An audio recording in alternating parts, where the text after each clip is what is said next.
Okay, good morning to you. 90333105. There's a possibility that the woman who was lying in the road had a difficulty with her mental health. That's been suggested as well. And indeed, we're talking about mental health on the programme right here, right now, because there's a number of campaigns ongoing with regards to the state of mental health facilities in Northern Ireland.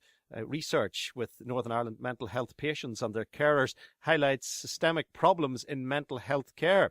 That's according to those carrying out the research. I want to speak to Clare Watson and Grace Cassidy.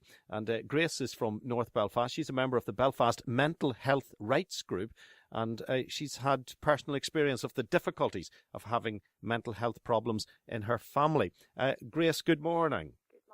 Grace, just give me your background, please, because you've been through a harrowing time, haven't you? Yes, it was my son who tried to commit suicide and was sent home saying that, he was quite normal, and 2 weeks after that he jumped off the roof of the house, so he's left with brain injury and disabilities. And you felt that the facilities there within mental health care didn't meet his requirements? No, they just didn't listen to what we were saying and what he needed. And what were you saying? What were you calling for?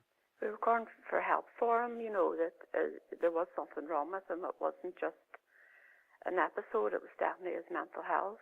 He was hearing voices and stuff, and they just weren't taking us on board. And while he was liaising with his GP or indeed with the hospital, what did they say to him? In the end, he was sent home, but did they take him in for a while? Did they put him on medication? Did they give him counselling? What assistance did he get? He got nothing whatsoever. They just told me that there was nothing wrong with him. He was kept in hospital for medical reasons, not his mental health. And then he was discharged within a week. And in what way had he tried previously to take his own life? He actually had took a massive overdose and slit his wrists. And he was just treated for the after effects of that? He wasn't Yes. treated for the mental condition that may have led to that? No, and this is where he was to have appointment within a week after he was discharged and didn't receive it. And then 2 weeks after that, he jumped off the roof of the house. And he's now in need of personal care all the time, I presume? Yeah. And it must be a terrible challenge for you, Grace, to answer the requirements that your son now has and also get answers to why he didn't get the service that you believe he should have got when he was in hospital. Yeah, and it's not only just me. There's been a lot of people have been through the same situation even after what has happened to John. It's still ongoing. Well, I do hear similar stories, and I've read similar emails on the radio. Grace, thank you. Clare Watson is a development worker with Participation and the Practice of Rights, PPR, an organisation which was set up by the late Inez McCormick some time ago. It's a group that supports mental health rights campaigners. Clare, Grace would be one person that you're representing. Do you get a sense sometimes that with all the various initiatives with regards to mental health that no one's actually listening? Very much so. This piece of research is really unique in that for the first time it brings together mental health service users and their carers from both urban and rural areas across Northern Ireland. So it's identified really systemic problems within mental health services. It's not limited to one area or one group of people. And these people who are directly affected by the services have not only identified the issues, but they're also coming up with really practical, reasonable solutions. What sort of solutions? Make a real difference. What sort of solutions? Some examples of the solutions are people have told us that when they go to A&E, it's a very difficult waiting environment when you go there in mental health crisis, and that something really simple that could help people is just having a quiet room, somewhere safe and quiet where they can wait until they're seen. And what's the definition of going there with a mental health crisis? Because one of the real problems for A&E staff are those who arrive under the influence of drink or drugs, and very often that stems from a mental health crisis. Anyone who is in need of urgent help for their mental health may go to A&E to seek that help, but this report actually looks at a range of issues, not just issues with A&E, but also with issues with the GP. It's about anyone who's trying to access help from the A&E or GP or their GP when they're in mental health distress. And some of the other solutions that groups have come up with, for example, with regard to the GP, is something very simple, like people need more time to speak to their GP about how they're feeling and about what their treatment will be.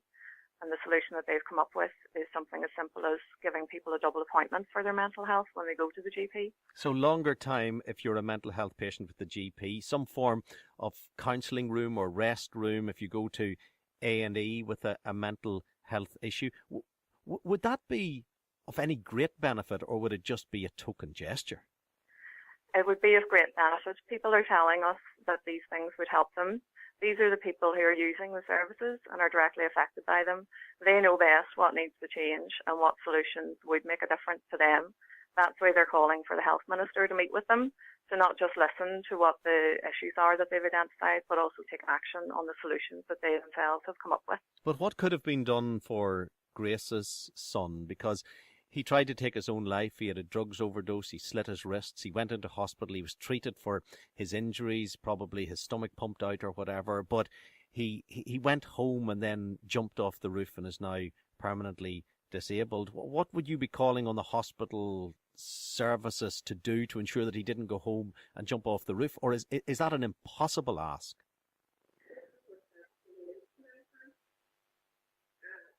Can you hear me, Clare? Yes, sorry. One of the key things that the research looks at is the need to listen to people who are affected by the services whenever we're coming up with the solutions that are going to make things better for people. That's what's really important, and that's what's missing. People do want to get involved. Our research showed that only 3% of people that we spoke to actually feel involved in the decisions that government make around mental health services. But people do want to get involved. People have given time voluntarily over the last 18 months to contribute to the research, to not only look at the issues, but come up with solutions.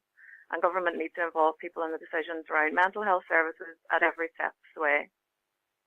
It's a big ask, it is, because there are so many variables involved in it. But the more I talk about it on this radio programme, and we have done for 4 or 5 years now, the more I feel we're going round in circles with regards to mental health and dealing with it as part of the medical service in Northern Ireland, because I feel I've had these conversations so many times.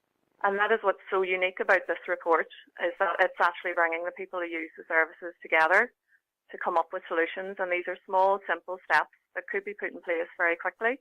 And that's why they're calling for the health minister to meet with them to discuss how the solutions can be put in place. These are things that will make a real difference to people's lives. And have you got a thumbs up from the health minister on a meeting or not at this minute?